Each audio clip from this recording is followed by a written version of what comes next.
दोस्तों, आज के इस पैराग्राफ में हम आपको बताने वाले हैं आचार्य चाणक्य और उनके द्वारा कहे गए विचार। चाणक्य एक शिक्षक, दार्शनिक, अर्थशास्त्री और राजनेता थे जिन्होंने भारतीय राजनीतिक ग्रंथ अर्थशास्त्र की भी रचना की है। उन्होंने मौर्य वंश की स्थापना में महत्वपूर्ण भूमिका निभाई थी। एक गरीब ब्राह्मण परिवार में जन्मे चाणक्य की शिक्षा तक्षशिला में हुई, जो भारत के उत्तर पश्चिमी भाग में स्थित शिक्षा का एक प्राचीन केंद्र हुआ करता था। अब यह वर्तमान पाकिस्तान में स्थित है। वह अर्थशास्त्र, राजनीति, युद्ध रणनीतियों, चिकित्सा और ज्योतिष जैसे विभिन्न विषयों में गहन ज्ञान रखने वाले एक उच्च शिक्षित व्यक्ति थे।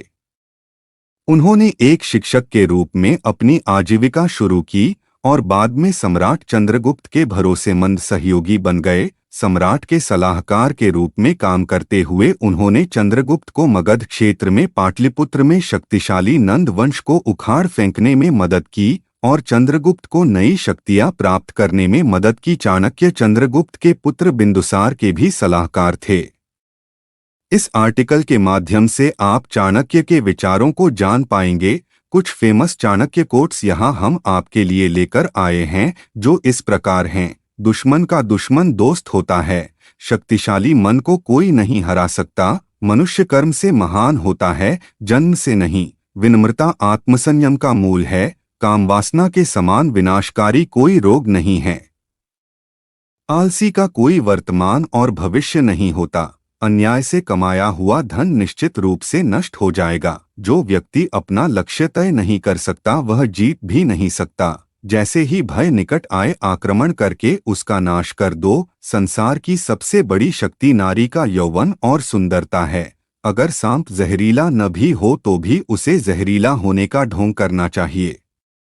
यह मनुष्य का मन ही है जो उसके बंधन या स्वतंत्रता का कारण है। सच्चा पुत्र आज्ञाकारी होता है, सच्चा पिता प्रेम करने वाला होता है और सच्चा मित्र ईमानदार होता है। जब तक शत्रु की दुर्बलता का पता न चल जाए, तब तक उसे मित्रता की दृष्टि से रखना चाहिए। एक मूर्ख व्यक्ति के लिए किताबें उतनी ही उपयोगी होती हैं जितना कि एक अंधे व्यक्ति के लिए आईना।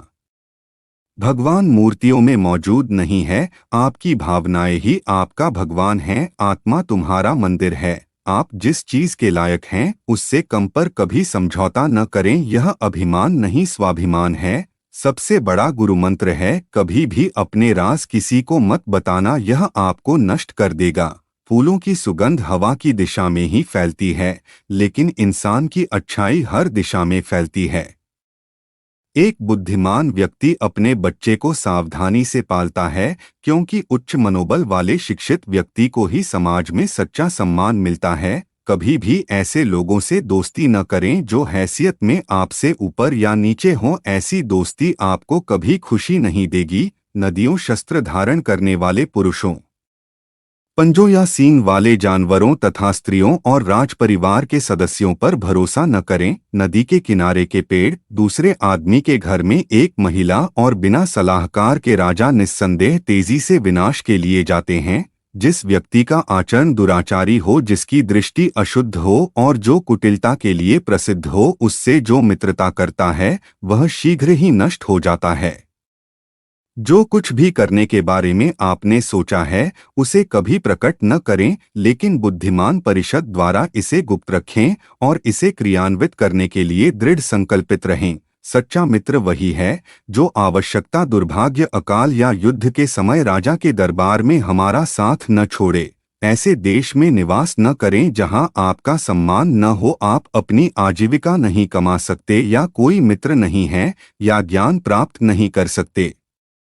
मूर्ख को सलाह देना, दुराचारी स्त्री की देखभाल करना और सुस्त और दुखी व्यक्ति की संगति करना अविवेक है। एक बार जब आप किसी चीज पर काम करना शुरू कर दें, असफलता से डरो मत और उसका परित्याग मत करो। जो लोग ईमानदारी से काम करते हैं वे सबसे ज्यादा खुश होते हैं। मूर्खता वास्तव में कष्टदायक होती है और यौवन भी कष्टदायक होता है, लेकिन इससे कहीं अधिक कष्टदायक होता है किसी दूसरे के घर में रहना।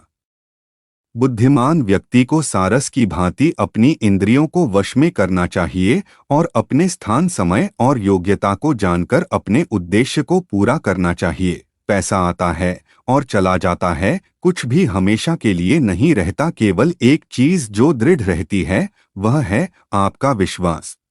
किसी व्यक्ति का भविष्य उसकी वर्तमान परिस्थितियों के आधार पर मत आंकिए, क्योंकि समय में इतनी ताकत है कि वह काले कोयले को चमकदार हीरे में बदल सकता है। दोस्त, तो ऐसे ही महापुरुषों एवं प्रेरणादायक विचारों को सुनने के लिए मेरे चैनल को सब्सक्राइब जरूर कर लें। धन्यवाद। जय हिंद, जय भारत। आपको मेरा नमस्कार।